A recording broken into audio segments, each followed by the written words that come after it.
खिड़की के पास खड़ी सिमरन सोच रही थी। भाई दूज आने वाली है, पर इस बार न तो माँ ने फोन करके भैया के आने की बात कही और न ही मुझे आने को बोला। ऐसा कैसे हो सकता है? हे भगवान, बस ठीक हो सब कुछ। अपनी सास से बोली, माँ जी मुझे बहुत डर लग रहा है, पता नहीं क्या हो गया, मुझे कैसे भूल गए इस बार। सास ने इजाजत देते हुए कहा, कोई बात नहीं बेटा, तुम एक बार खुद जाकर देख आओ। सास की आज्ञा मिलने भर की देर थी कि सिमरन अपने पति साथ मायके आ पहुंची, परंतु इस बार घर के अंदर कदम रखते ही उसे सब कुछ बदला सा महसूस हुआ। पहले जहां उसे देखते ही माँ पिताजी के चेहरे खुशी से खिल उठते थे, इस बार उन पर परेशानी की झलक साफ दिखाई दे रही थी। पहले भाभी उसे देखते ही दौड़ी चली आती और प्यार से गले लगा लेती थीं, पर इस बार दूर से ही एक हल्की सी मुस्कान दे डाली। भैया भी ज्यादा खुश नहीं दिखे। सिमरन ने जैसे तैसे एक रात बिताई, परंतु अगले दिन जैसे ही उसके पति उसे मायके छोड़ वापस गए, उसने अपनी माँ से बात की। तब उन्होंने बताया, इस बार कोरोना के चलते भैया का काम बिल्कुल बंद हो गया, ऊपर से और समस्याएं, बस इसी वजह से तेरे भैया को तेरे घर भी न भेज सकी। सिमरन बोली, कोई बात नहीं माँ, ये मुश्किल दिन भी जल्दी निकल जाएंगे, आप चिंता मत करो।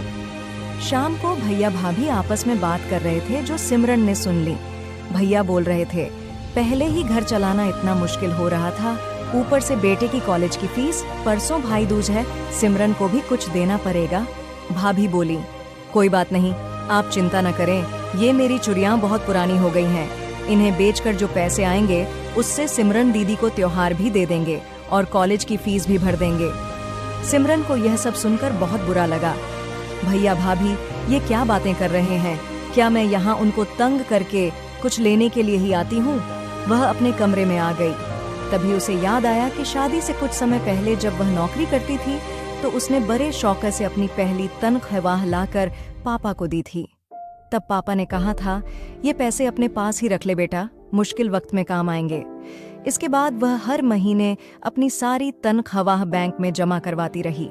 शादी के बाद जब भी मायके आई तो माँ ने उसे पैसे निकलवाने को कहा, पर सिमरन हर बार कह देती कि अभी मुझे जरूरत नहीं। पर आज उन पैसों की उसके परिवार को जरूरत है। वह अगले दिन ही सुबह भतीजे को साथ लेकर बैंक गई और सारे पैसे निकलवाकर पहले भतीजे की कॉलेज की फीस जमा की और फिर घर का जरूरी सामान खरीद कर घर वापस आ गई। अगले दिन जब भैया का टीका किया तो भैया ने भरी आंखी से उसके हाथ 100 का नोट रखा। सिमरन मना करने लगी तो भैया बोले, ये तो शगुन है पगली, मना मत करना। सिमरन बोली, भैया बेटियां मायके शगुन के नाम पर कुछ लेने नहीं, बल्कि अपने माँ बाप की अच्छी सेहत की कामना करने, भैया भाभी को माँ बाप की सेवा करते देख ढेरों दुआएं देने और बड़े होते भतीजे भातीजियों की नजर उतारने आती हैं। जितनी बार मायके की दहलीज पार करती हैं, ईश्वर से उस दहलीज की सलामती की दुआएं मांगती हैं। जब मुझे देख माँ पापा के चेहरे पर रौनक आ जाती है, भाभी द्वार कर गले लगाती हैं, आप लार लड़ाते हो, मुझे मेरा शगुन मिल जाता है। अगले दिन सिमरन ने मायके से विदा लेकर ससुराल जाने के लिए जैसे ही दहलीज के पार कदम रखा कि भैया का फोन बज उठा। उन्हें अपने व्यापार के लिए बहुत बड़ा ऑर्डर मिला था। वे सोचने लगे, सचमुच बहन बेटियां मायके कुछ लेने नहीं, बल्कि अपनी बेशकीमती दुआएं देने आती हैं। जब वे घर की दहलीज पार कर अंदर आती हैं, तो बरकत भी अपने आप भीतर चली आती है। हर बहन बेटी के दिल की तमन्ना होती है कि उसका मायका हमेशा खुशहाल रहे और तरक्की करे। मायके की खुशहाली देख उसके अंदर एक अलग ही ताकत भर जाती है, जिससे उसके अपने जीवन में पेश आने वाली मुश्किलों का वो डट कर सामना कर पाती है।